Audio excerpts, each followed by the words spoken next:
Yeah, so I don't like to talk about it too much, but Matt and I are getting a divorce. It's been a long time coming, but we're best friends forever. Maybe one of the reasons why the marriage is struggling is because I don't know where Matt lives.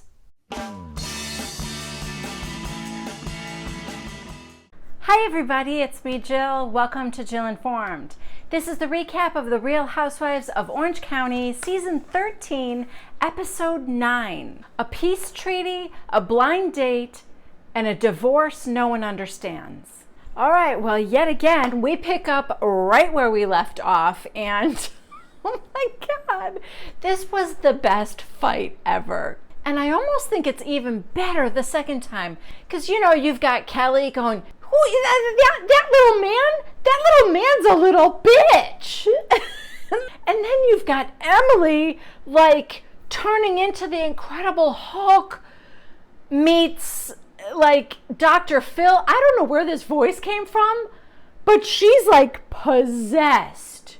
You don't talk about my husband like that. I will kill you.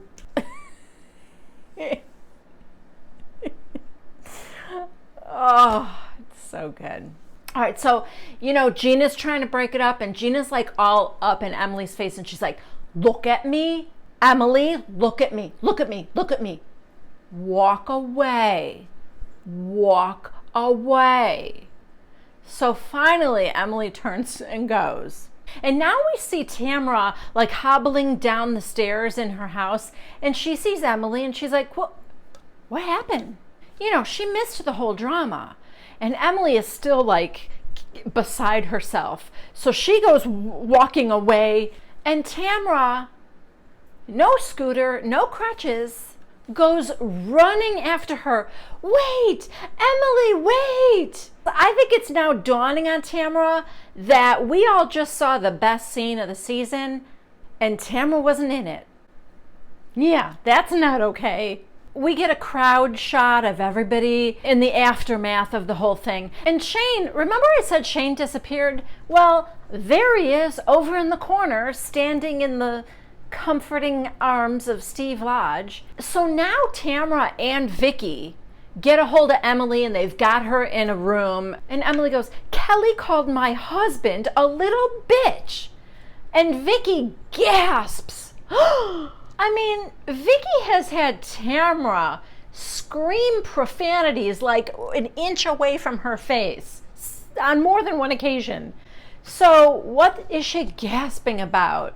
That it was so mild that Kelly called him a bitch and not something worse, not a see you next Tuesday? So now Shane walks in, and I'm trying, guys. I'm trying to like him. Well, maybe I'm not really trying that hard. I'm trying to have an open mind. I truly am. But this guy, all right, so here's what happened. He walks in the room now, and so Vicky and Tamra get up to leave so that he can talk alone with Emily. You know that Vicky and Tamra were sitting on either side of Emily on the same couch. So now it's just Shane and Emily in the room. Shane sits down on the opposite couch, across the room from where Emily is sitting. Okay, maybe you don't think that's weird. I do. Shane makes Emily, who's clearly upset, get up, cross the room, and sit down on the couch next to him. When you walked in, Shane, you literally could have just sat down next to Emily. But he sits down and makes her come to him?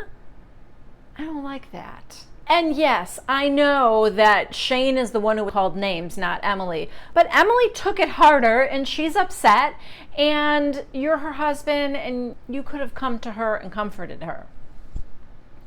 So then Emily goes, I can't deal with somebody like her. I just can't. And he goes, so don't.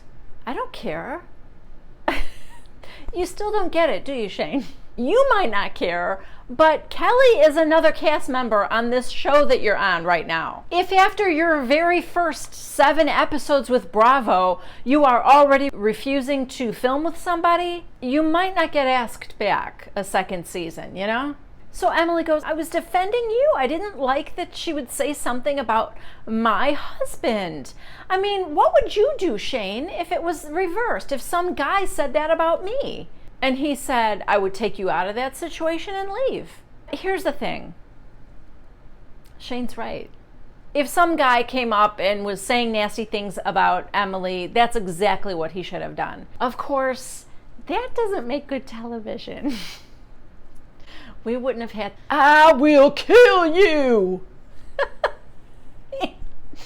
Oh. Now we cut to out in the backyard where all the other ladies are talking, and Tamara is going to make up for lost time and will now be in every scene for the rest of the show. Because there she is now in the backyard talking to Kelly, Shannon, and Gina. And Kelly said, she said she was going to kill me. And Gina goes, did she really say that?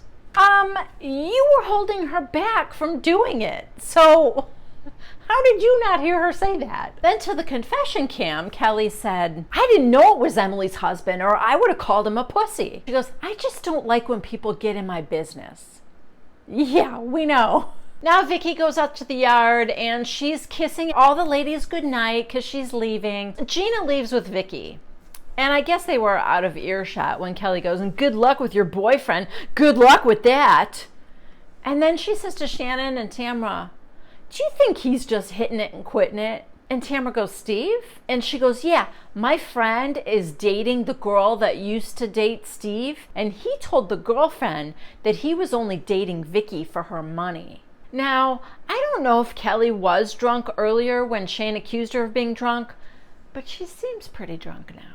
Side note, in this scene, in the lower left corner, look at that picture of Eddie. Oh, God.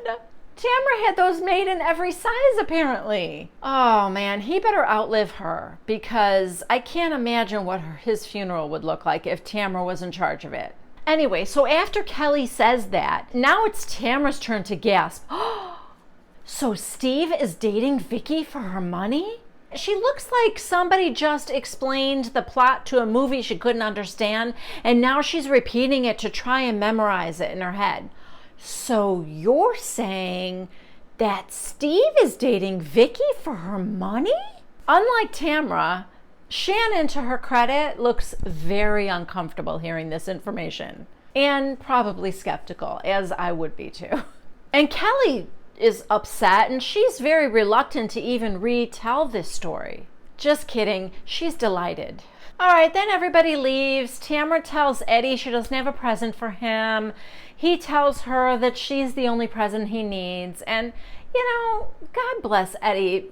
If for no other reason than he wore that plastic hat all night, and you know how sweaty his head must have been under there. I'm surprised she didn't somehow work the Cut Fitness logo into that red hat. Now it's the next morning, and Vicky shows up to Tamara's house, and Tamara's making lunch. And of course, they're talking about the big fight the night before between Emily and Kelly. Tamara says, I'm hearing two sides to this story, so I don't know what to believe right now, and I really want to just get to the bottom of it. Vicky, well, it's very clear what happened to me. Of course, to you it's very clear. It's not like you don't have a dog in this fight. Anyway, she goes on to say that I thought this thing was between Kelly and I was over, but apparently, I don't know, she's still hanging on to it for some reason. And, you know, Steve is probably favoring Michael in this divorce. Probably? Come on, Vicky. Anyway, Vicky said that Page 6 contacted her friend who talked about it, and then Page 6 reached out to Steve, who said, Vicky didn't introduce them, I introduced them. Now, Vicky pulls the Page 6 article out of her purse. Yeah, oh yeah, Vicky brought the receipts. Side note, the print is so large. I mean, look. No shame in her game. I have to wear readers too, but it's just so funny. And the one angle where they're kind of showing the pages, I thought I could read it from here. There's like one paragraph per 8.5 by 11 sheet of paper. Oh, and side note too, am I the only one who's wondering what Tamara is going to make with those sweet minis? those little peppers. She's been cutting them up this entire scene. Then Emily shows up and they're talking about it more. Yes, we get it. Steve and Shane don't like Kelly. But Emily does think that she should talk to Kelly, have a talk with her. And she said, you know, I need to apologize for saying I want to kill you. But I just feel like she's not going to apologize for her part of it. And Tamara goes, oh yeah, she will. And she will. We know that. I think Kelly gives the best, most sincere apologies. I really do. I'm saying that without sarcasm. Now, it doesn't mean that she won't do it again, because she always does it again. But I think she really does regret some of the things that she said, you know? Oh, and then Tamara, the double agent, strikes again. It's not even 24 hours later. Tamara shares what Kelly said about Steve only being with Vicky for her money. So Vicky's like, oh, that's ridiculous. Of course she's going to say that. She's jealous. And then I know that poor Emily was just trying to help, but Emily said, oh my God, Vicky's got her own money. She can date whoever she wants. If she wants to date a guy without any money, she can. Vicky, holding a knife. Steve has his own money. Okay, it was the same. I'm not getting the voice right, but it was just like I did not sleep with multiple partners. It was the same tone and the same cadence. Steve has his own money. Anyway, she ends up with, this happens all the time. Everybody wants what I have. I promise you, Vicky, not everyone. Now we see Shannon, who is heading off to a blind date, and she's on the phone with Kelly, telling her about it, and she's got on the highest heels, even on her bad foot. She's wearing a heel, limping out of the car, limping into the restaurant. I mean, she does not have her scooter. She doesn't have her crutches. She's crazy. All right, so this guy, I gotta tell you, his name is Tom, and he is making a great first impression. He's handsome, he's a gentleman, and he is already less awkward in front of a camera than Shane has been all season. So they sit down in front of this lovely table in front of a fireplace. It's very romantic. And right away, Shannon says, can we have that fireplace turned off? Because it's kind of hot. And then Tom says, yeah, it is kind of hot. I agree. He's so polite. But I am reminded of everything David had to put up with. Listen, it is no excuse, never an excuse to cheat on somebody. Ever. Never, ever. But Shannon can really just kind of be a lot. So she talks about her girls and how old they are. And she said her one daughter is like an excellent athlete.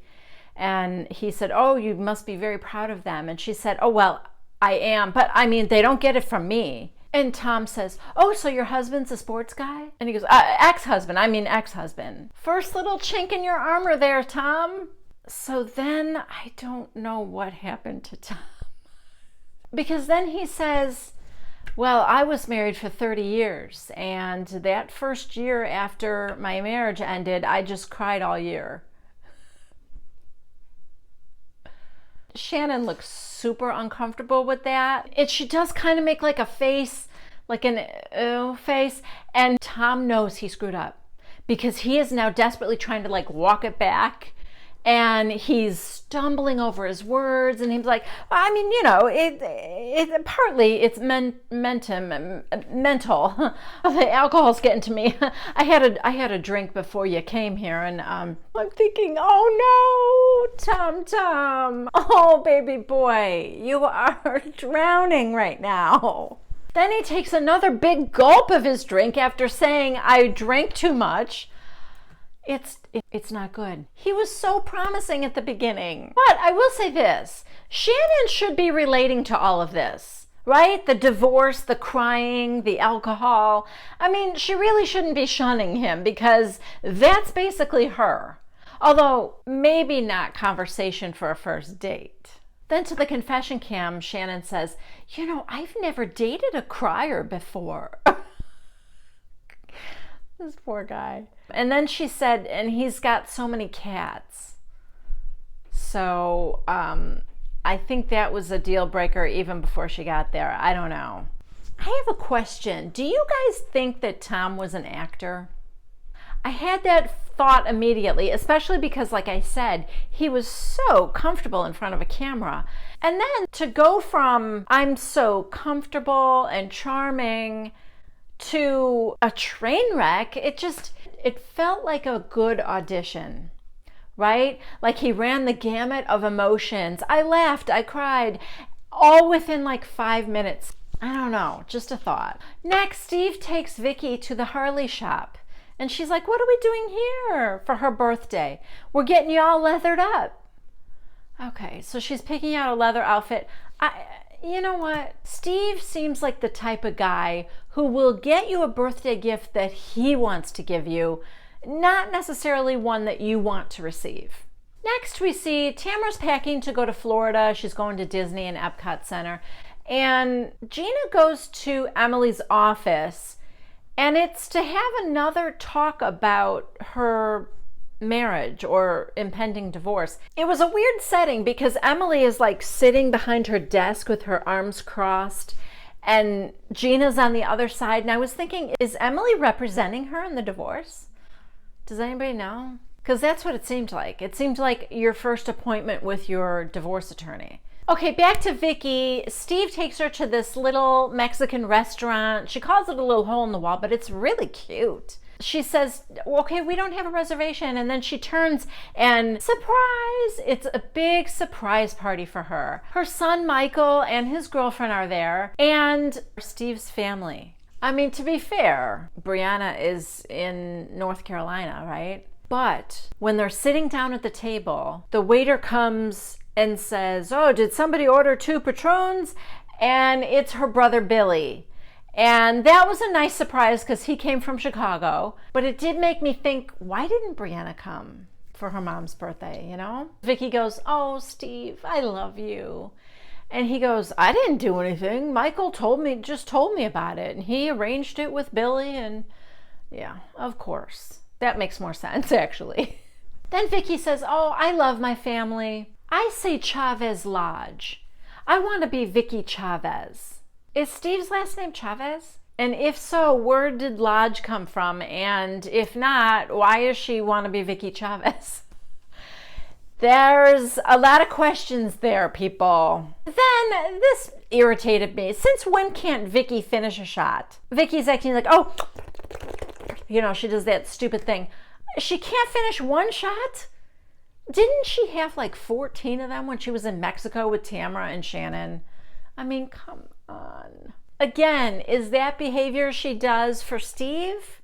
Next, we see Shannon and Vicky going to Dr. Moon. Dr. Moon is that energy healer that Shannon goes to.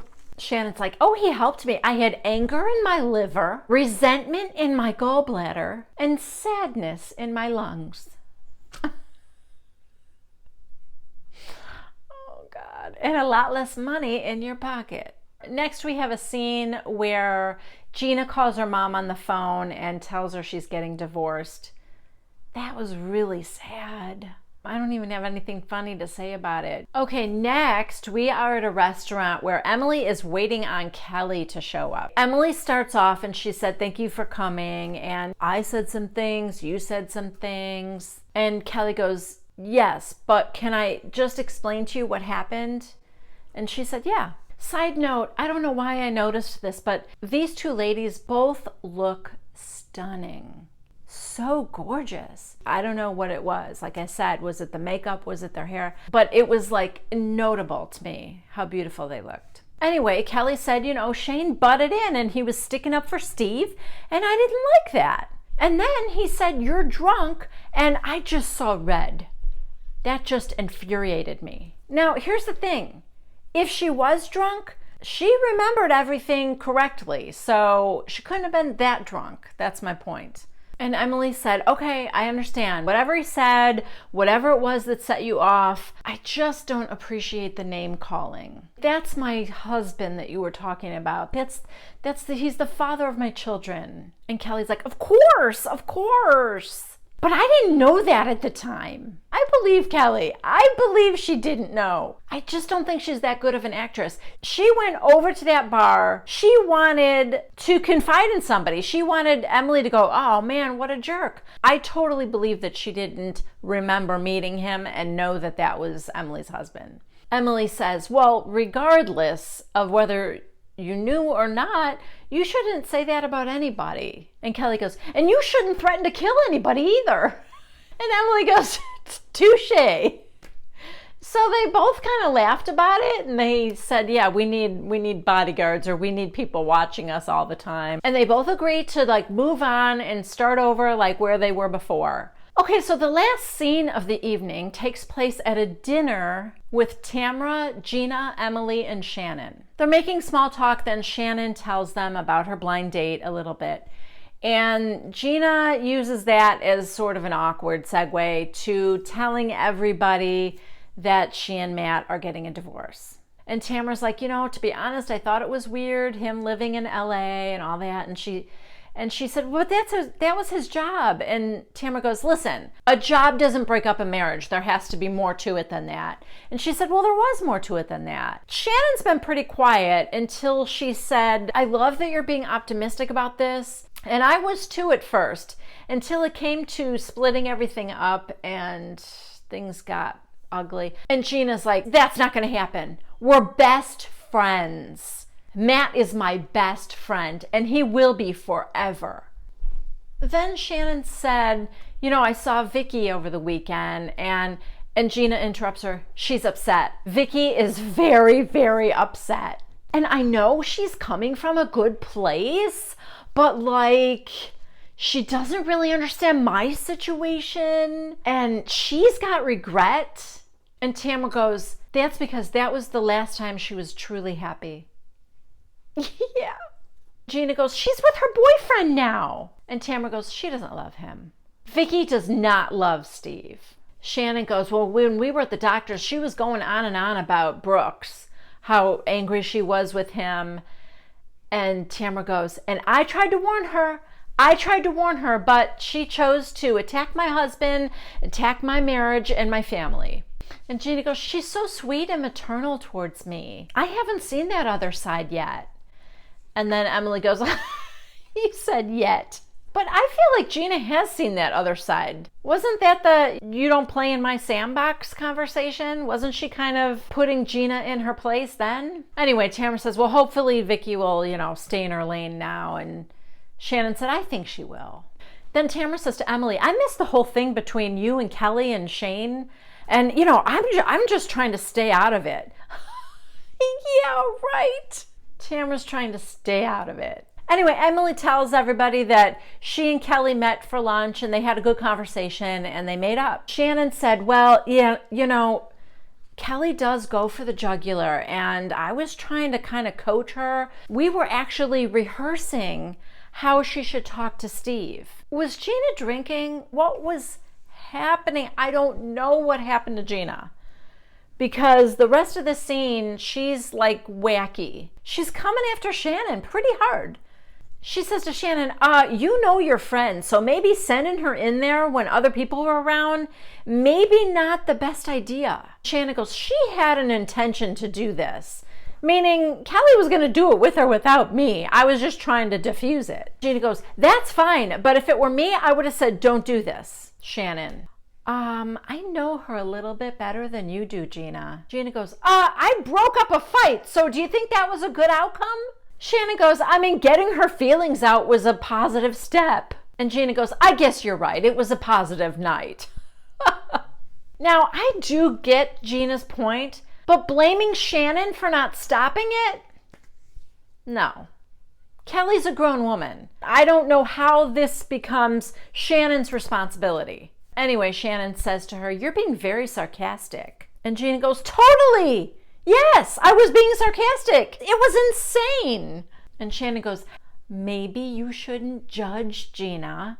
Gina goes, if you're going to stir the pot, own it. Shannon, I didn't. I was trying to diffuse the situation. And Gina goes, you sent her in there. What is Gina talking about? Then she says, I'm not judging you. Can somebody have a different opinion than yours?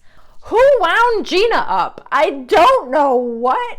I get that she's like upset about the impending divorce and stuff like that, but what the hell? By the way, Gina, your opinion is that Shannon did the wrong thing. That's judgment. So you are kind of judging her. I don't know. It was weird. That was a very odd ending, a very odd reaction. To me, that came out of nowhere, that there was going to be this issue between Shannon and Gina. I don't know. And believe it or not, Gina's the cause of this one, I think. Gina's kind of overreacting here. Okay, guys, that's it for this week. Thank you so much for watching. Next week, Vicky is going to say something that gets me really upset, I'm afraid. But anyway, that's next week. Okay, if you're on the fence about subscribing to Jill Informed, go ahead and do it. Smash that subscribe button. It won't hurt. And if you liked this video, please hit that like button. It means a lot to me. Also, don't forget to comment. Love your comments. You guys crack me up. And yeah, that's it. I hope you will join me next Monday at 1 p.m. Central Time for the next recap of The Real Housewives of Orange County. Bye-bye.